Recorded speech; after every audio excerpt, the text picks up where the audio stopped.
Bonjour à toi et bienvenue sur Canoute Télé. Je suis très heureuse, écoute, de te retrouver comme chaque vendredi pour la Reaction Live, donc du chapitre One Piece de cette semaine. Je te dis à tout de suite.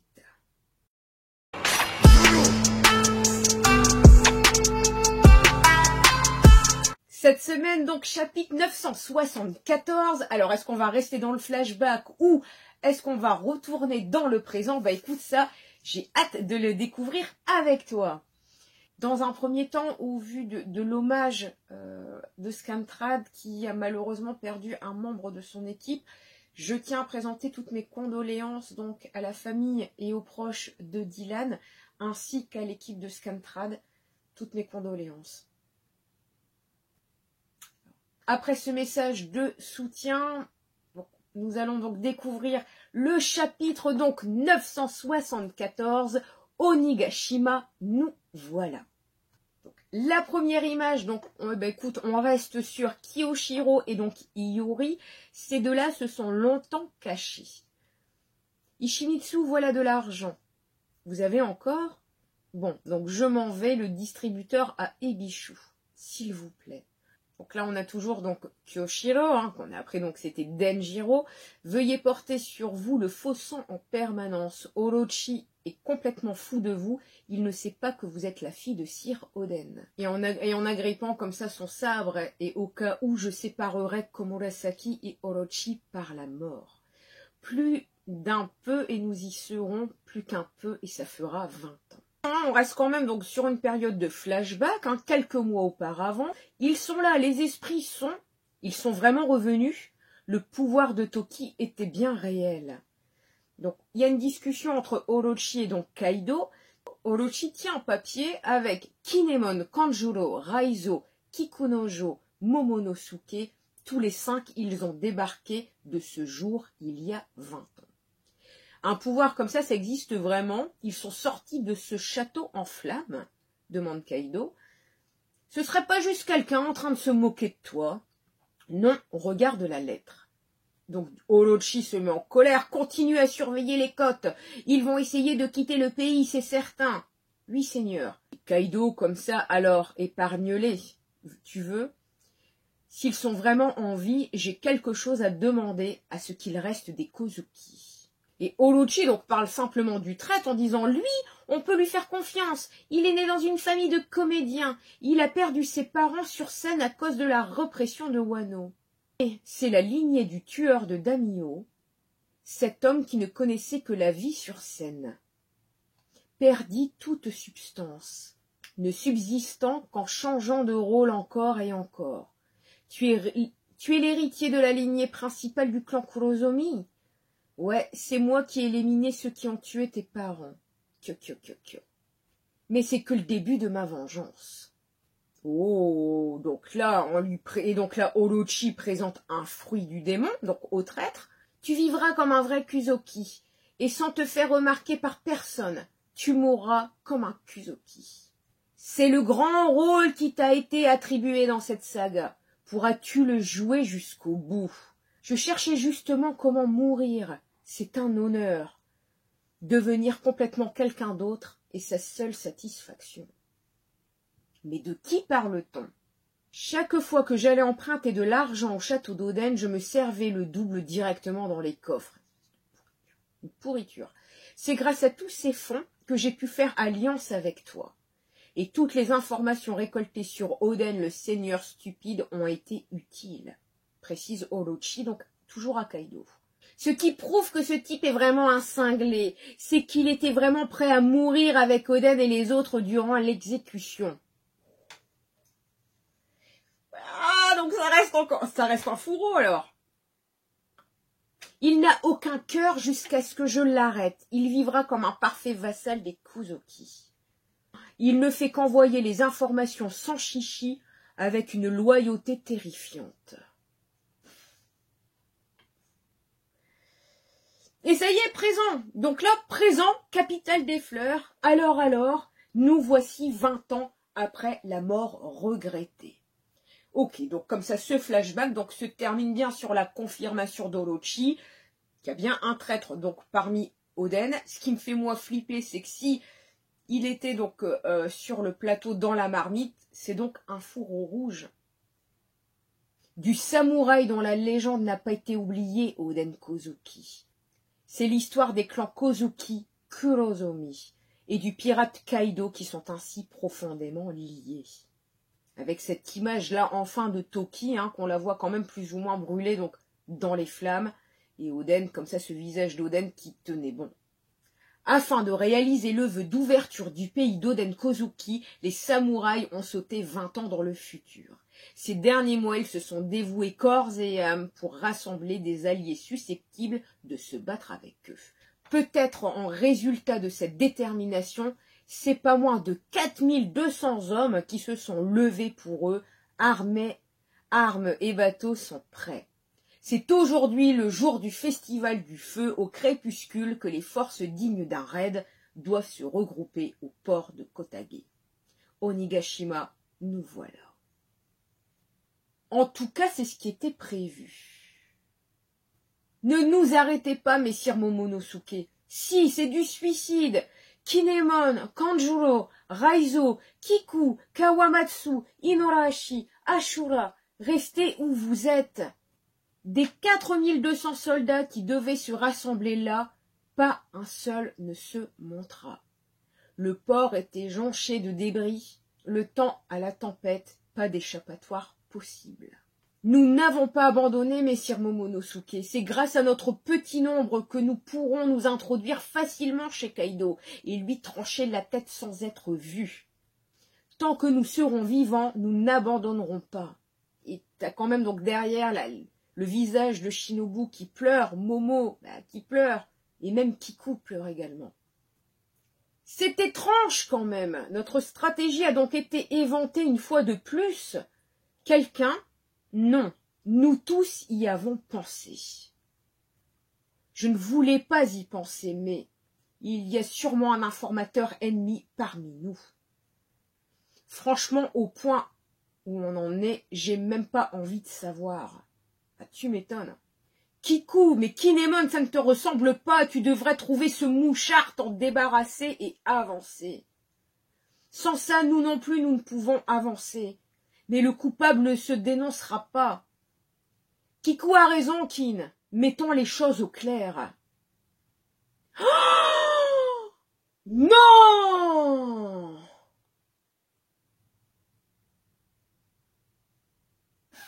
Voilà, c'est moi, le mouchard, dit Kanjuro. C'est Kanjuro, le fils de pomme de terre. Non, alors là, franchement, je suis honnête avec toi, peut-être par naïveté, mais c'est vrai que la scène où Oden quand même transporte comme ça tous les fourreaux rouges, tu dis c'est impossible. Au vu comme ça du sacrifice qu'il voit que Oden fait pour les sauver, ça peut pas être l'un d'entre eux. Et puis en fait, tiens, eh ben si, donc c'était bien Kanjuro. Et maintenant c'est ça, et c'est comme ça que tu... Et limite maintenant c'est logique, hein, forcément quand on a la réponse c'est toujours logique, mais ce qui comprend pourquoi il a fait de la merde comme ça, donc aussi bien à Dressrosa et à Zou. Et ça se trouve limite il fait semblant de mal dessiner ou autre pour mettre des bâtons dans les roues, mais ça, on va quand même... Écoute, je vais quand même découvrir la suite du chapitre avant de partir dans des spéculations... Mais c'était lui, l'enfant de pomme de terre, pour être très poli. Kanjuro, c'est une blague, j'espère.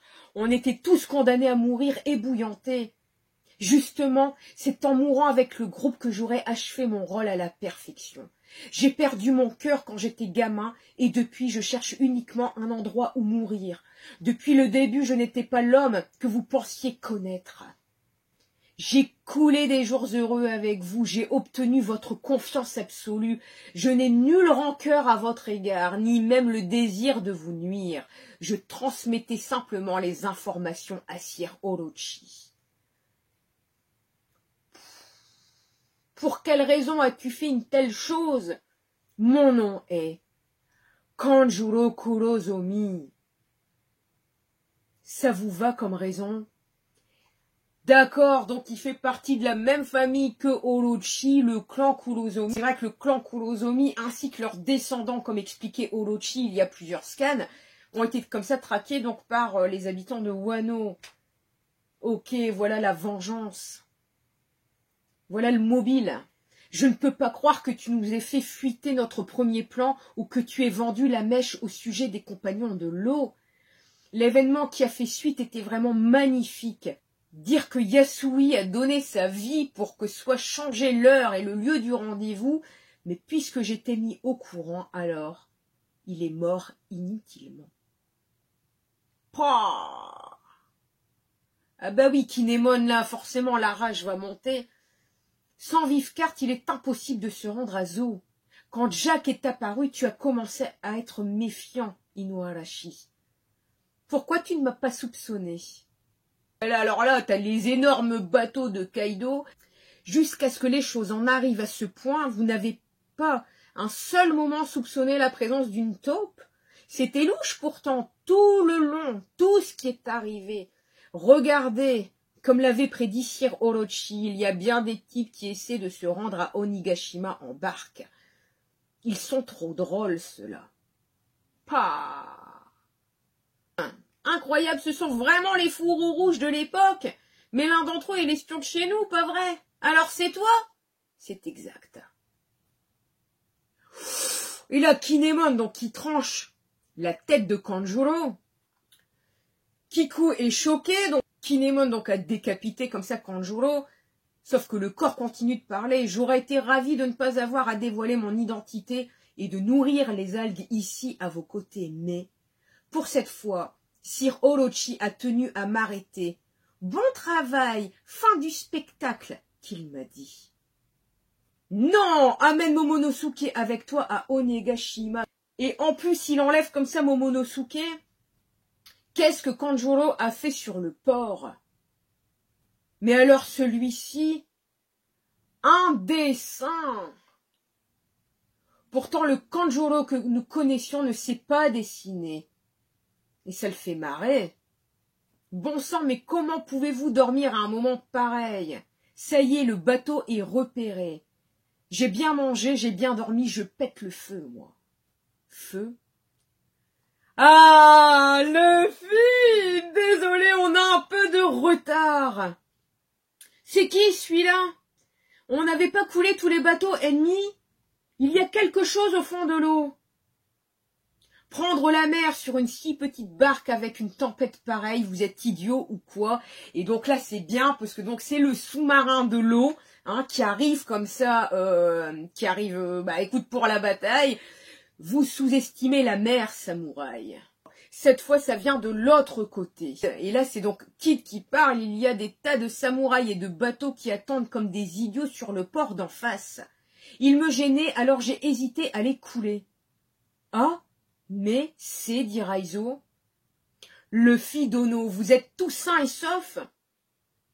Les bourriffés, tu te joins à nous finalement? Qu'est-ce qui a pu bien se passer? Si tu crois que je vais te laisser, Kaido... Et là, Kanjuro est étonné parce que on ne m'a pas prévenu de cela. C'est une autre affaire maintenant. On devait juste couler quelques samouraïs sur une barque. Mais eux, c'est des pirates, non? Ils sont de la pire génération. Je croyais qu'on les avait capturés. Et là, le Luffy, bande d'enflures, vous en prendre à des samouraïs sur une toute petite barque? En mer, c'est les pirates qu'on affronte. Enfin, en avant maintenant. Et donc comme ça, avec une image de l'eau, avec un regard hyper déterminé, Luffy, écoute, comme à son habitude, quel big sourire, ça fait plaisir de revoir Luffy. Et Kid qui est là aussi pour, d'un air de dire, je crois que j'ai des comptes aussi à régler avec Kaido. Et fin de chapitre. Ce chapitre est tout simplement incroyable, parce que donc Oda a quand même tenu en début de chapitre, donc à finir le flashback proprement, hein, on a bien la discussion entre Orochi et donc Kaido. On sent quand même une certaine amertume vis-à-vis de Kaido, qui espère donc revoir un descendant du clan Kozuki. En disant, s'il y en a quand même un, ne les tue pas. J'ai quelque chose à leur demander, entre guillemets. Je pense qu'on va tous retenir quand même l'information donc du traître, dévoilé aujourd'hui. Donc il s'agit bien donc de Kanjuro, qui est un descendant donc du clan Korozomi, hein, donc de la même famille que Orochi, lui aussi donc ayant subi des pressions car il était le descendant donc de cette famille, a été comme ça persécuté par donc les anciens habitants de Wano, ce qui explique le mobile un peu de sa vengeance. Orochi donc l'a très bien manipulé, hein, en plus en lui offrant un fruit du démon. Donc celui-ci a fait bien semblant de vivre et d'être heureux avec les autres alors qu'il n'avait qu'une seule idée, c'est de se venger.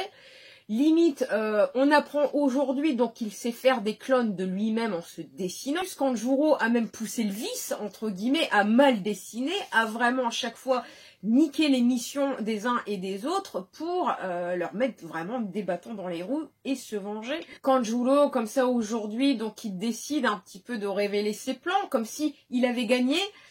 Hein, quand il voit comme ça les gros bateaux arriver et autres, donc il se sent gagnant. Mais heureusement, voilà, on a un petit bout du sourire de Luffy et compagnie qui arrivent, qui sont bien présents pour la bataille, pour libérer le peuple, pour mettre une raclée à Kaido. Et c'est vrai que cette dernière page comme ça, où on sent un lot plus que déterminé, le Luffy avec un gros sourire style « Allez, ça y est, on va y aller !» Et Kid aussi, et sûrement venger Killer du smile qu'on lui a fait manger. Ils sont bien là pour la bataille finale. Donc la Reaction Live Review est déjà terminée. Si elle t'a plu, merci pour ton pouce et ton commentaire. N'hésite surtout pas à t'abonner sur Canute Télé pour me donner de la force et me soutenir sur YouTube. Je te remercie d'avance. Je suis également disponible sur Twitter, Facebook et Instagram. Et il y a aussi un compte Utip. Le compte Utip est créé pour toi, pour les futurs cadeaux à gagner sur la chaîne.